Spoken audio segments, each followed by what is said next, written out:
clases más importantes. Sí es de la clase o de los síndromes más afectados que más se ven en la parte de la alteración hematológica. Y que justamente tiene que ver con las alteraciones que se observan en el examen físico básico de lo que hace uno a la inspección, ¿sí? Sobre todo cuando uno lo observa. Así que sí, es bastante frecuente observarlo, pero bueno, sobre todo el módulo de hemato tiene por supuesto sus enfermedades principales, ¿no? Pero bueno, vamos básicamente a ir repasando una por una y ir viendo de qué se trata sobre todo el tema de los trastornos, ¿sí?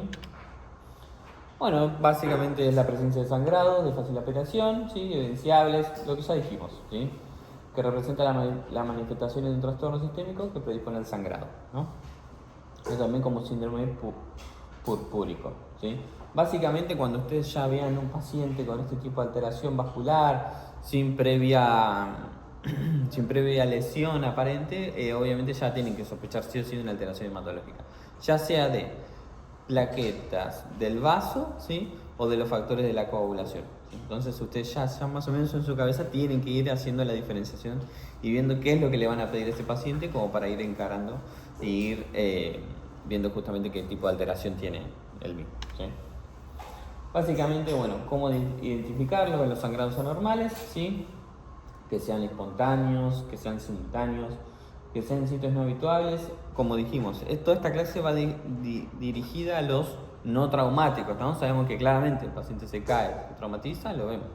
También va un poquito dirigida a los tipos de sangrados que tengan que ver con procedimientos postquirúrgicos, ¿sí? Que pueden ser también indirectos a los signos que veamos, ¿sí? Así que con esto ustedes van a poder hacer después la diferenciación de uno con el otro, ¿sí? Presencia de PT, que es equimosis, eso van a hacer la diferencia, ¿sí? ¿Cuál es la diferencia entre petequias y equimosis? El tamaño. El tamaño, por lo general el tamaño es justamente tal cual, ¿sí? Equimosis son los hematomas simples o los más chiquititos, ¿sí? Las petequias son los pequeños puntiformes justamente que van a observar, ¿sí? Tiene que ver con el tipo de tamaño de vaso que sufrió la ruptura. Las hemorragias abundantes en relación a la lesión desencadenante, lo que sea una repetición y que el sangrado no se controle con maniobras locales, ¿sí? Como ustedes saben, tienen que saber que todo tipo de sangrado se intenta, si no tiene ninguna alteración del coagulograma o de plaquetas, tiene la tendencia a frenar si nosotros hacemos fuerza-compresión generando un nuevo tapón plaquetario. Siempre hagan compresiones sobre la misma gasa, si es que tienen un sangrado abundante, para evitar que se siga propagando, ¿sí? Entonces nunca saquen gasas, siempre coloquen una encima. Si están en una emergencia, ya saben, ¿sí? Siempre hagan más compresión todavía con la misma, si fuerte. La compresión es bien característicamente fuerte. Si el paciente no tiene alteraciones, no tiene por qué no frenar, ¿sí? A menos que obviamente sea un sangrado, por supuesto, directamente arterial. Bueno, ¿qué aumenta la probabilidad? Fármacos y enfermedades que son muy prevalentes en los pacientes, ¿sí? La aspirina, como ustedes saben, ¿sí? Un inhibidor de la COX-1, ¿sí? Es un antiagregante plaquetario, ¿sí? Siempre acuérdense que es antiagregante plaquetario. Recuerden que no es anticoagulante la aspirina. Muy bien, creo que los que rinden fármacos ya deben estar recontra seguros, ¿sí? Y el Sintrón, que es justamente el acenocumarol, que es un inhibidor de ¿qué? Exactamente, de los factores K dependientes. ¿Cuáles son los factores K dependientes? Exactamente, muy bien, está en la mnemotecnia, ¿sí? El día del 9 del 7 del 1972, ¿sí? Bien. Ahora, la insuficiencia renal crónica, ¿por qué me puede aumentar lo que es la probabilidad? Insuficiencia renal crónica. ¿Por qué? ¿O por qué te aumenta la probabilidad más que otra cosa?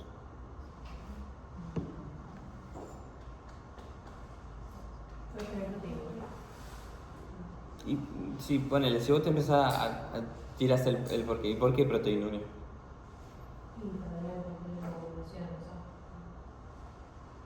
La verdad que no está comprobado ni. O sea, la producción de los factores que se vería afectado. Claro.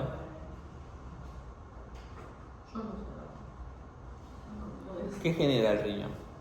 La eritropoyetina.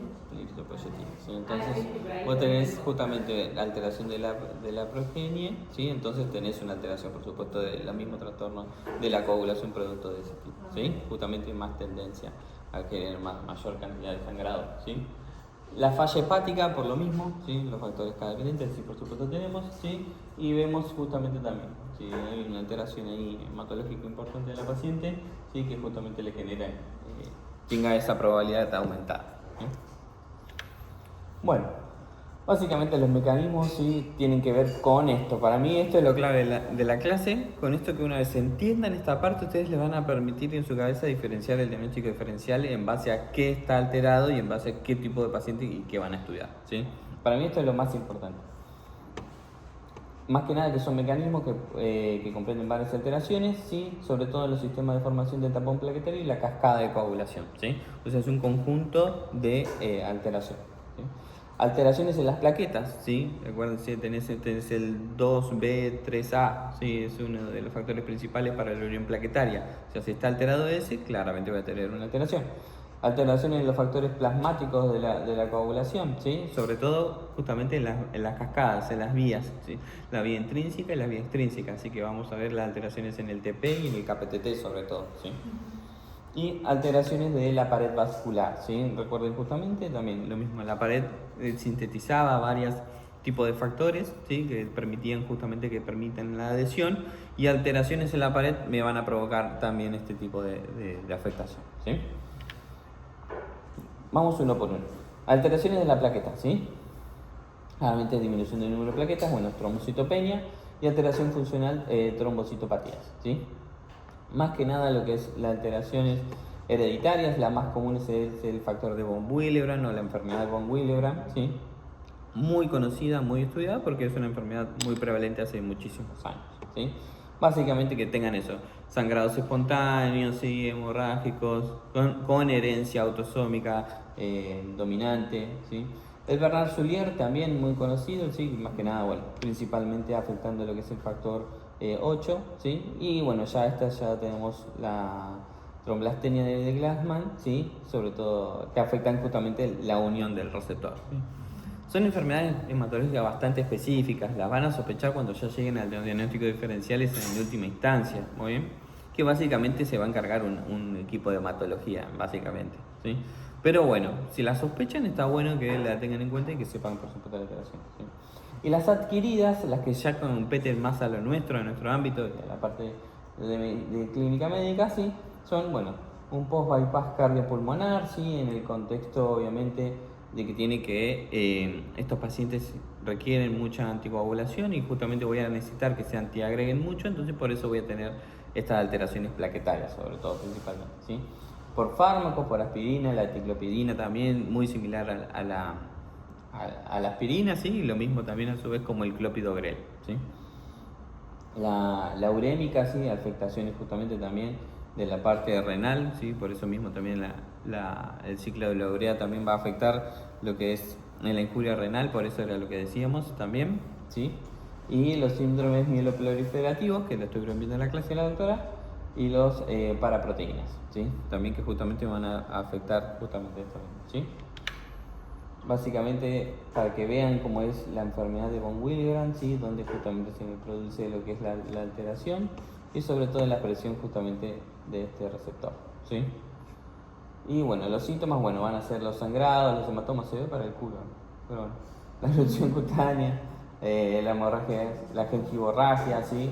Las hemorragias espontáneas, siempre sospéchenlo, ¿sí? A ver, ¿se verá? Me parece que está mal la diapo. Ah, mira, ahí se le da. Bueno, ahí está. Que tengan un sangrado uterino normal, sí, por supuesto, por fuera del periodo y si se extienda por más de días, obviamente voy a tener en cuenta este tipo de pacientes, ¿sí? Básicamente es eso mismo. Ahora, los factores de la coagulación, ¿sí? Déficit de factores de coagulación podemos tener congénitos o adquiridos. Hay aumento de la fibrinolisis, ¿sí? Y déficit de los inhibidores de la fibrinolisis. O sea, una tendencia que justamente se propicie o se produzca más el sangrado, ¿sí? No olvidar obviamente de los factores K dependientes, pero tampoco la proteína C y S, ¿sí? más que nada porque están siempre incluidos dentro de lo que son los K dependientes. ¿Sí? Sobre todo los anticoagulantes orales, como el síndrome, van a ser los que mayormente me van a disminuir esto. ¿Sí? Bueno, básicamente, las alteraciones de la hemostasia, ¿sí? Vamos a tener un descenso del número de plaquetas, ¿sí? También lo que decíamos básicamente es como un resumen de lo otro, ¿sí? Y alteraciones de la hemostasia secundaria. Esto ya justamente nos competen a las hemofilias de tipo A, ¿sí? Sobre todo hay mucha manifestación genética, ¿sí? Y traspaso a través de lo que son este tipo de alteraciones, ¿sí? Tengan en cuenta que sobre todo se producía en las familias justamente más ricas, ¿sí? O con tendencia justamente a los reyes y todo lo demás, producto de... producto de que había justamente también una propagación entre medio de lo que son endogamia, exactamente, tal cual, o sea, justamente mismos tipos de cromosomas se entrecruzaban y generaban también una mayor predisposición. Y justamente tenían luego, como querían después siempre tener herederos hombres, ¿sí? Se terminaban transmitiendo más se venían los varones, que justamente donde más se veían afectados, ¿sí? Básicamente tiene que ver con eso, ¿sí? Y que justamente terminan generándose estas enfermedades prevalentes, pero sobre todo descartando todas las demás. Ahora, por déficit de múltiples factores de coagulación, vamos a tener justamente lo de la vitamina K, también una desnutrición, sí, total, que no sea bien suplementado. Nuestros pacientes que son la mayoría que se encuentran con estas alteraciones justamente nutricionales, ¿sí? Y justamente van a tener esta alteración y por eso tienen la tendencia a tener más hematomas. Si ustedes se los ven, ¿sí? En sala, por más que tengan bien las plaquetas y el coágulo bien, van a ver que tiene una tendencia mayor a tener justamente más hematomas, petequias o todo lo demás, ¿sí? La colestasis, o sea, síndromes, por supuesto que me afecten desde luego la vía hepática, ¿sí? Síndrome de mala absorción también, insuficiencia pancreática y iatrogénico, ¿sí? Anticoagulación oral, que ya dijimos, ¿sí? Y ojo con algunas cefalosporinas, ¿sí?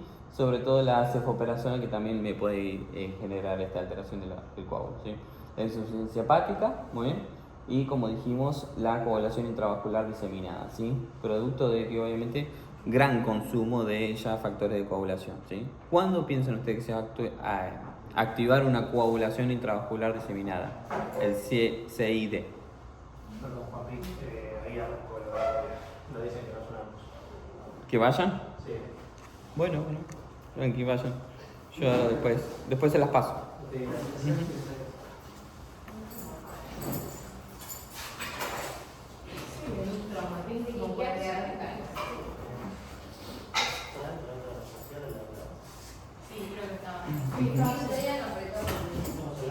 No pasa nada. ¿Le cerraron? ¿Saludos de que van a salir, muchachos?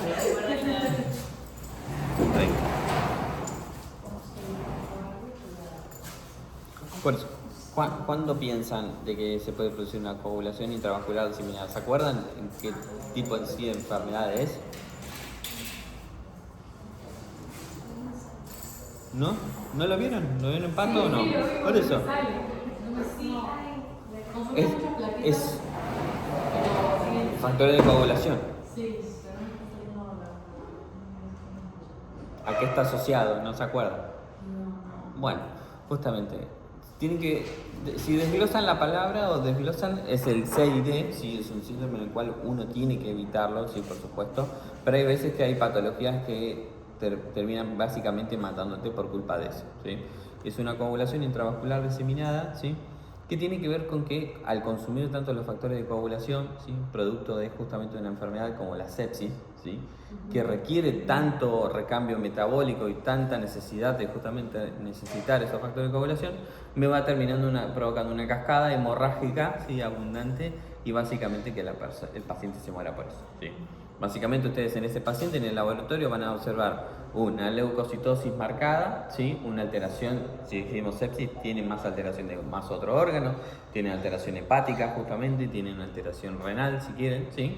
Y van a ver una alteración en el coagulograma. Ustedes van a decir, che, pero ¿por qué? Si no está anticoagulada. Ahí tienen el porqué, ¿sí? Estos pacientes van a tener una tendencia mayor al sangrado, ¿sí? Y bueno, y van a generar justamente esto, sangrados mayores de todo tipo, ¿sí? Van a tener sangrados a nivel encefálico, ¿sí? Sangrados a nivel del vaso o alguna cavidad abdominal, ¿sí? O la famosa hemorragia digestiva, ¿sí? Que suelen producirse en estos pacientes, ¿sí? Básicamente es eso. Muy bien. Entonces, ustedes van a necesitar evitarlo producto de eso mismo, ¿sí? Bueno, también se pueden producir por hematomas voluminosos, grandes aneurismas, ¿sí? Sobre todo, más que nada, en donde veamos una alteración, ¿sí? Ojo entonces con la heparina que utilizamos, ¿sí? Los heparinosímiles también, ¿sí? Y sobre todo también en las neoplasias, ¿sí? Las neoplasias también son otro lugar en los cuales justamente me van a consumir factores de coagulación. Aumento de la fibrinolisis también, ¿sí? Se ve por la iatrogenia, ¿sí? Más que nada después de los bypass cardiopulmonar, es lo que estábamos diciendo, ¿sí? Necesario para poder realizar ese tipo de terapéutica, ¿sí?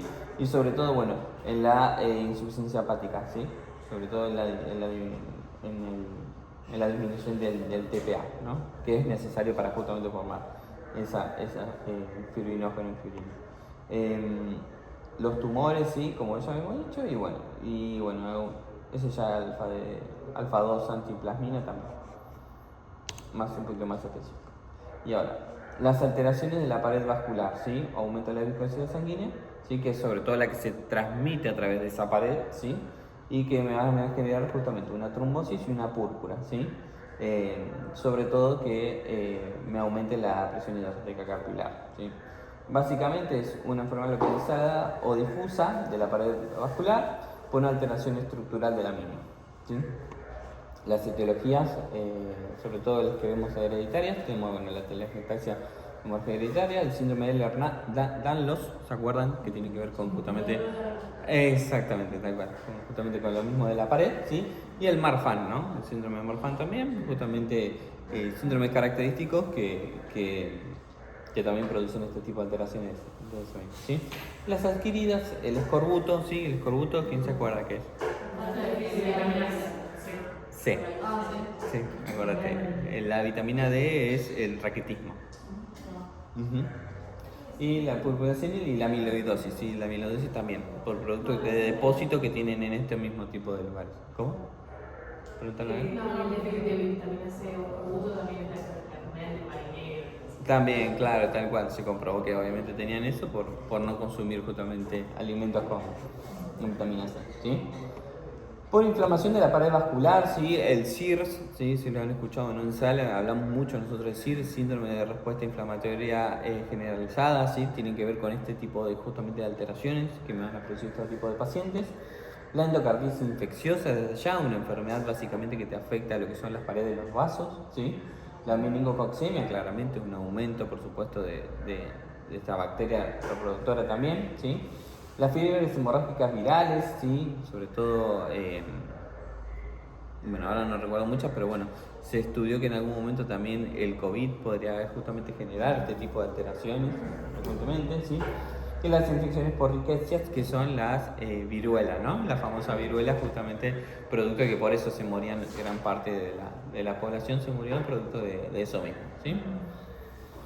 Autoinmunes, sí, la vasculitis, la enfermedad de colágeno, saben que las vasculitis acá, las amo. Obviamente saben que afectaciones de la pared de los vasos, ¿se acuerdan? Todas las que ya vimos, ¿sí? Y tumorales, sí, bueno, la vasculitis paraneoplásica, de vuelta volvemos a repasar lo mismo, ¿sí? Con mismas alteraciones, ¿sí? La crioglobulinemia, sí, claramente afectaciones también de la IgA, IgG, que tienen que ver con el tipo de adhesión que tienen en la pared del endotelio, ¿sí? Y un aumento de la viscosidad sanguínea, ¿sí? Que aumenta la presión hidrostática capilar, ¿sí? Y que justamente me puede generar una alteración también de la pared del vaso, ¿sí?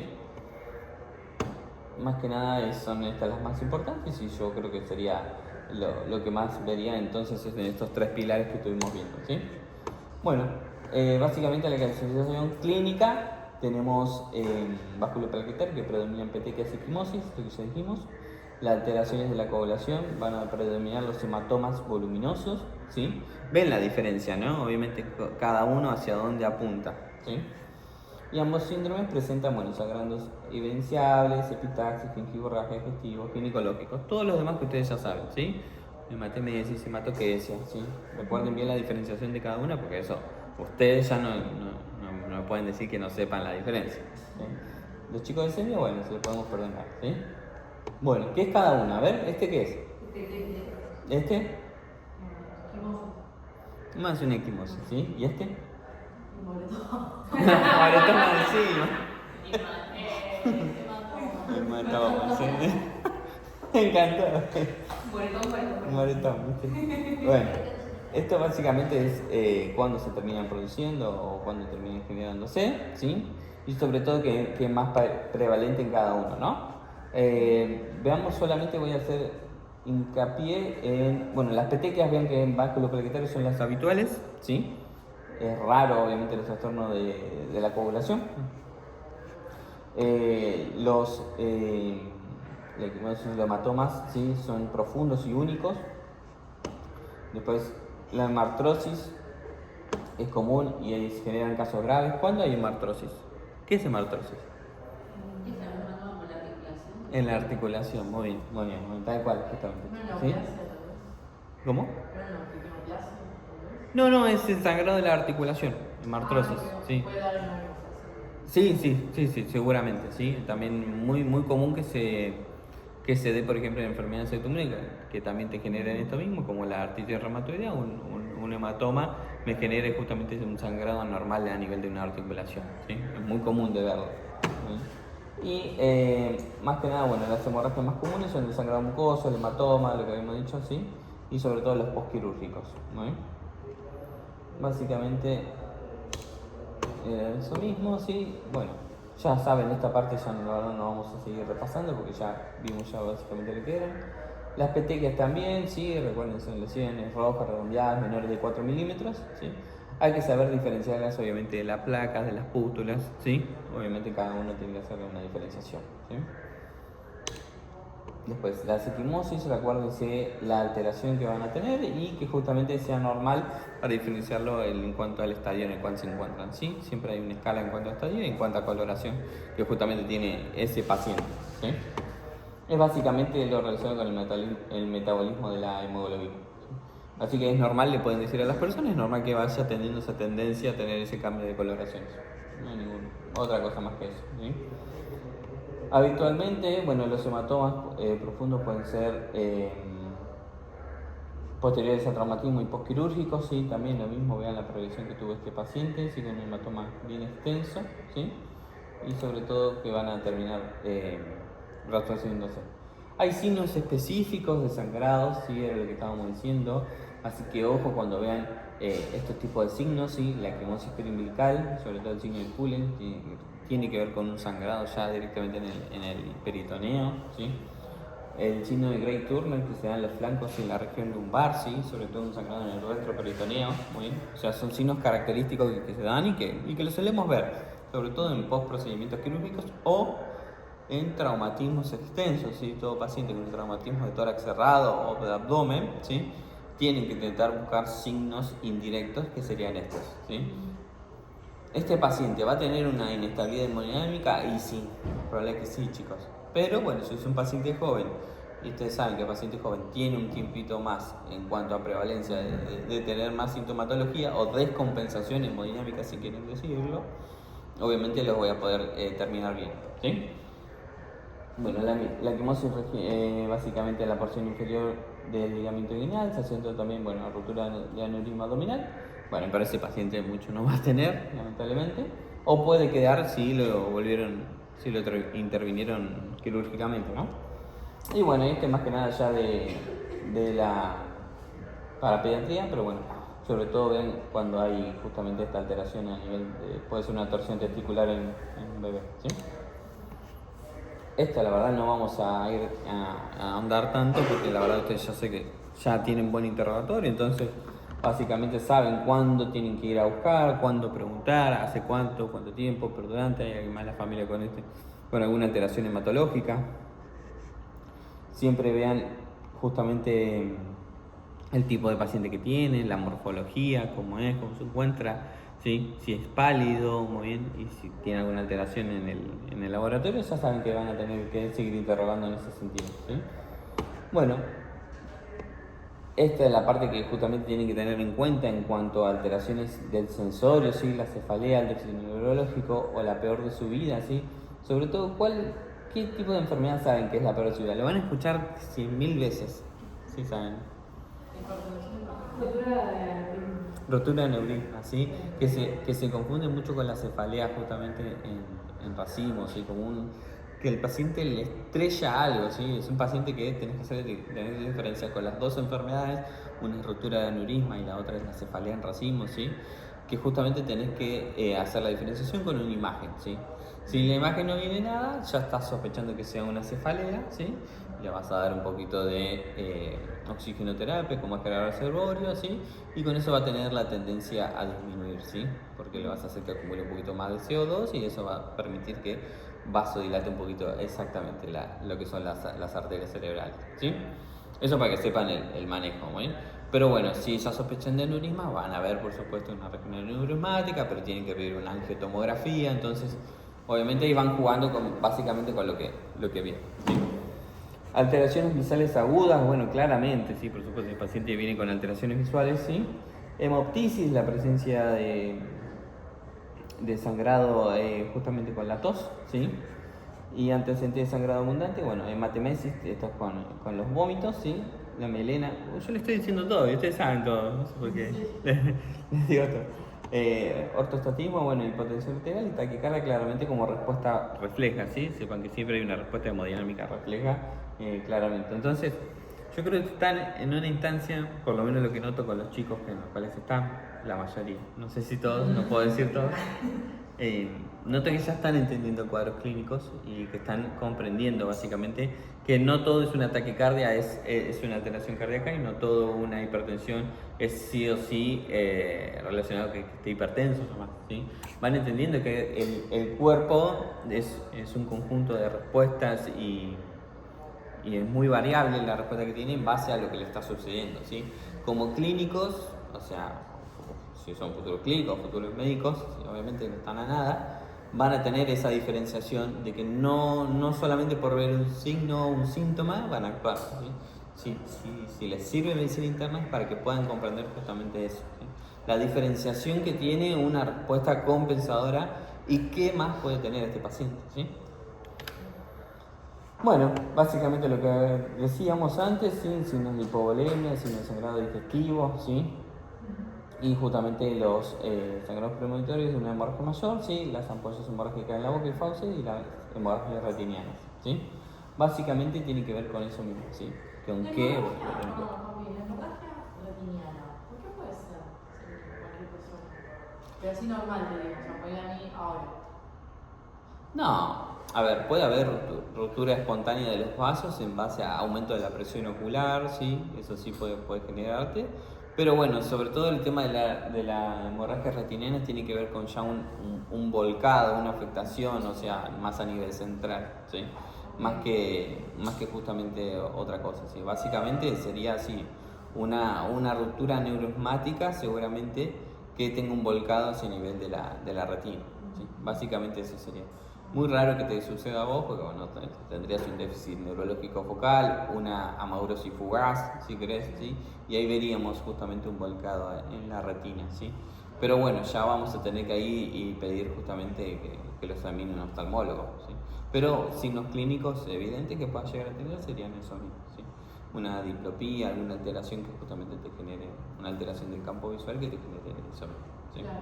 Pero sobre todo el tema de tener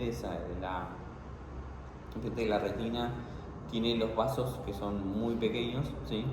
Pero a la vez exactamente tal cual. Justamente si vos tenés una ruptura vas a tener una alteración segura del campo visual, ¿sí? Como mínimo manchones negros y luego justamente una amaurosis, ¿sí? Lo más probable. Bien, bueno, básicamente los exámenes complementarios es lo que tienen que sí o sí pedir, ¿sí? Claramente justamente creo que es de lo más importante también en cuanto a la valoración, ¿sí? Y cada uno qué es lo que va valorando, ¿no? El hematocrito y la hemoglobina, sí, básicamente, por supuesto, para ir diferenciando uno del otro. A ver, hagamos un mini repaso, 2 segunditos. Valor normal de hematocrito. 45 más o menos 5 nombres y 42, 14 más o menos 5 nombres. Muy bien, sí, perfecto. ¿Y la hemoglobina? Hasta 13 en hombres, hasta 12 mujeres, sí, perfecto. 12 y hasta 11 en hombres. Y si yo les digo que tiene un hematocrito de 55 y una hemoglobina de 17, ¿qué piensan de ese paciente? Se lo presento como un paciente masculino. ¿Qué pueden pensar primero? Una coagulopatía. No, más simple. Que viene hematocito aumentado, puede ser que venga de la De la altura, ese está bueno, ese es más rebuscado, pero te vas a dar cuenta, porque obviamente vas a ver el fenotipo que tiene. Sí, ¿es deshidratado? Esa es una muy buena, justamente. ¿Está deshidratado o no está deshidratado? Y les falta una más, una muy común. Se los digo porque lo van a ver y van a decir, che, ¿por qué tiene alto el hematocrito? Sí. Fumadores, tal cual. Ahí está. Justamente. Fumadores, tabaquistas, siempre le van a ver que tienen justamente un hematocrito recontra aumentado, ¿sí? Por eso está bueno saber los valores y saber en qué situaciones también está alto. No todo es por pérdida y no todo es trastorno hemorrágico, ¿sí? Bien. Bueno, el número de plaquetas también, ¿sí? Recuerden, lo saben, ¿no? 150 barras. Bien, perfecto. Bueno, muy bien, estamos afilados, ¿sí? La morfología también es importante, ¿sí? Y bueno, esto ya es lo que más me interesa a mí, ¿sí? El KPTT y el tiempo de Quick o el tiempo de trombina, ¿sí? ¿Qué vías cada una es de la recuperación de coagulación? Yo me suelo olvidar igual, pero más o menos algunas veces me acuerdo rápido. El RIN es el insultado, ¿o no? RIN exactamente. RIN justamente es eso mismo, es vitamina K, ¿sí? Justamente es un rango, si quieren es un rango internacional que justamente se mide justamente eso, ¿sí? Usted tiene que concentrarse justamente en esto, en los otros dos, en el KPTT y el tiempo de Quick. Tiempo de trombina, ¿eh? Quick es directo. Quick es directa o extrínseca. Intrínseca o extrínseca, vayamos más simple. Yo sé que directo, no me acuerdo. Esto es muy difícil. Es muy difícil, sí. Pero bueno, sepan que cada uno se afectará, lo vamos a ver. Sí, yo también juego con ustedes, pero yo también me cuesta un poco, ¿sabes? Bueno, laboratorios específicos ya, bueno, esto ya va a depender más del especialista, claramente, sí, prueba de funcionalidad, muy bien. Pero bueno, las imágenes sí son necesarias, la radiografía, la fractura, sí, sobre todo para ver grandes sangrados, las fracturas de fémur, sí, son lugares de mucha cantidad de sangrado.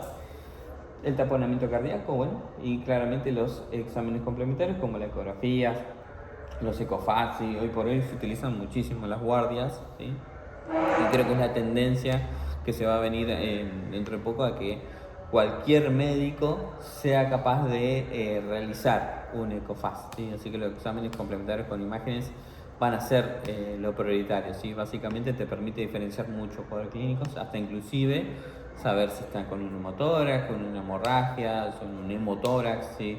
Con una fractura inmediata. O sea, básicamente creo que la ecografía va a ser obviamente pionera, pero para todos, no solamente para cierto tipo de personas. Bueno, lo que decíamos, ¿sí? Básicamente, ¿qué estudios vamos pidiendo particularmente para cada uno? ¿Sí? Por eso te decía, yo me parecía que no, la intrínseca. La extrínseca del tiempo de trombina, ¿sí? O protomina, ¿sí? Y sobre todo tenga que ver también con el déficit de vitamina K, ¿sí? Y bueno, las hepatopatías y las coagulaciones por consumo. La intrínseca, ¿sí? O el KPTT, ¿sí? Las hemofilias, la heparina, ¿sí? Así que ojo, y la hepatopatía grave, ¿sí? Y las coagulopatías por consumo. O sea, básicamente en las dos, si se dan cuenta, ¿sí? Cuando tengamos una coagulación intravascular diseminada, ahora no se la van a olvidar más, van a tener justamente alterados los dos tipos de afectaciones. ¿Muy bien? Y bueno, básicamente, bueno, todo lo demás, sobre todo le haría hincapié en estas dos, ¿sí? Bueno, más que nada estudios especializados, ¿sí? En el paciente con síndrome hemorrágico, sobre todo ver cuál es la que está alterada y ya un poquito más específico, ¿no? La determinación de PDF, ya estamos hilando muy fino en cuanto a dónde estamos viendo la alteración, ¿sí? Esto ya es más de especialista. Se los coloqué para que lo recuerden. Yo siempre lo vuelvo a leer 20.000 veces, me suelo olvidar 20.000 veces. La verdad que no me vuelvo loco. Y sobre todo para que vean qué tipo de afectación cada una tiene. ¿Sí? Mira, la extrínseca sí es la directa. ¿Eh? La extrínseca es la directa. La extrínseca, la directa. Está bien, lo dijiste bien entonces.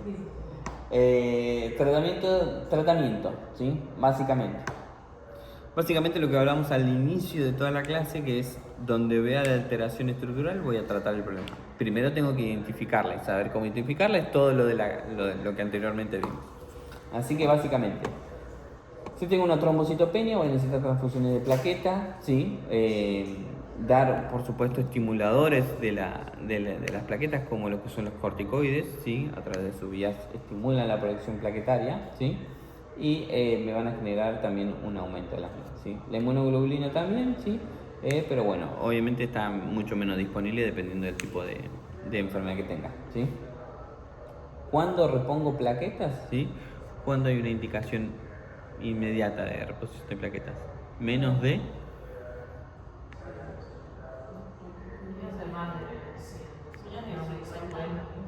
un poquito menos, aunque no crean. Menos de 20.000, casi, en realidad es menos de 10.000, ¿sí? O 10.000, ya es indicación recién de plaquetas. Se espera que el corticoide tenga una respuesta favorable en cuanto a ese paciente, entonces por eso se espera muchísimo, ¿sí? Pero bueno, sí, si querés, yo, con hemoterapia acá en el servicio, si tiene menos de 50 o tiene 50, yo ya le pido, ¿sí? Lamentablemente te lo van a dar en base a lo que ellos ven, ¿sí?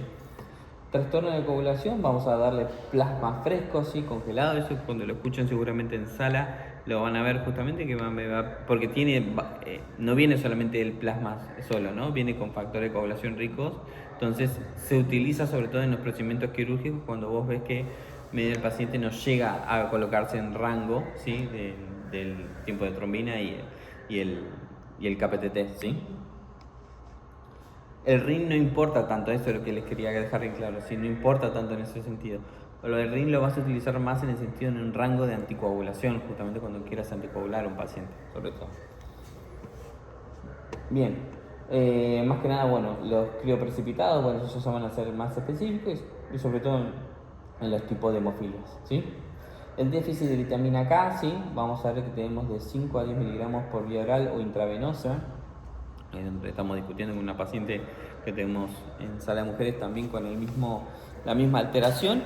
La vitamina K tiene las 3 tipos de administraciones, ¿sí? Subcutánea, intramuscular y intravenosa, ¿sí? Por más que nos vengan a decir que no existe... Escuchamos algo, Ya sé. pero la ampolla dice...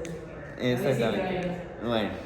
Pero para no contarnos esa misma que dice intramuscular se puede montar intravenosa. Yo tengo entendido, la verdad que sí. La verdad que no creo que sea un sí o sí absoluto, pero bueno, si es justamente el tipo de presentación, muy probablemente haya que ver, sí. Pero la verdad, por más que lo administre subcutáneo o intravenosa, subcutáneo o intramuscular, en realidad ya lo estás administrando básicamente en el cuerpo. Yo creería que lo sumo, lo que podría llegar a hacer sería diluirla justamente en 10 mililitros de solución fisiológica, como para evitar algo más. Pero yo tengo entendido que la misma biodisponibilidad igual y de manera intravenosa se ponen todas las vitaminas acá. Yo no sé por qué. Acá hay un tema bueno, ya es algo más particular, que ustedes saben. LAM, justamente LAM. Básicamente eso, ¿sí? En sangrado grave asociar el plasma o el complejo protomínico. Esto es lo que decíamos. ¿Sí? Hay también un complejo muy caro, pero que se suele utilizar, que justamente es el Proton Plus, ¿sí? que viene con muchísimos factores de coagulación que te permiten también realizar cirugías mayores si estás llegando justo con el tiempo. Eso sobre todo es para los cirujanos, más que para los equipos quirúrgicos sería, ¿sí? La enfermedad de von Willebrand, sepan que tiene un tratamiento específico con la desmopresina, ¿sí? Y y la hiperfibrinolisis, ¿sí? Vamos a utilizar ácido tranexámico, ¿sí? Sí, la verdad que se utiliza, ¿sí? Se utiliza sobre todo cuando tenemos un sangrado mayor, queremos pararlo, es en la parte práctica igual, ¿sí? Ojo con lo que decimos acá, es en la parte práctica. Se vio en las guías, yo lo busqué obviamente porque quería saber, porque hay muchos pacientes que se les da ácido tranexámico como para evitar el sangrado, por ejemplo, en una hemorragia digestiva, ¿no? Vos querés evitar que ese paciente siga sangrando, entonces le das ácido tranexámico, que básicamente eso que impide que siga, que forme justamente más fibrinolisis el paciente, un antifibrinolítico. Está comprobado en las guías que en realidad no tiene una incidencia directa ni que disminuya el tema del sangrado, ¿sí? Pero bueno, se sigue utilizando en la práctica clínica porque sí, es como todo, ¿no? Como ustedes saben, entienden en ese sentido, como que lo tenés a mano, disponible y lo vas a usar y sí, ¿por qué no? O sea, muchas veces ustedes se van a guiar también por la guía, pero se van a guiar por el sentido común como persona y como médico y con la práctica que tengan, ¿sí? Si vos seguís la guía a pie de letra y bueno, muchas cosas van a pasar con la gente. Yo creo que ustedes saben que las personas no son un libro, no son una guía y las guías son básicamente eso mismo, una sistemática realizada en base al estudio de cierta cantidad de pacientes. Capaz en el día de mañana con el que no usaste el ácido tranexámico, lo necesitaba y bueno, terminó padeciendo la enfermedad, ¿sí? Es eso para que ustedes sepan y más que nada, o sea, vayan haciendo eso en su cabeza y que no todo es guía, ¿sí? Bueno, la coagulación intramuscular diseminada, tratar la causa desencadenante, claramente, justamente de la principal, la que les voy a hablar, va a ser esa misma, pero no se olviden de los procesos tumorales, ¿sí? Que por supuesto, que se encuentran muchas veces avanzados, claramente van a tener justamente también la tendencia a generar esto, ¿sí? Va a ser, lamentablemente, muchas veces lo que termine desencadenando la muerte de esos pacientes, ¿sí? Muchas veces la coagulación intramuscular diseminada en un cáncer va a provocar esto mismo, ¿sí? Bueno, tratarlo con plasma fresco, plaquetas, ¿sí? Si están bajas con signo de sangrado, ¿sí? Eso también es importante. Eso me olvidé decirles. Plaquetas, ¿sí? Por menos de 50.000, pero con signo de sangrado es indicación.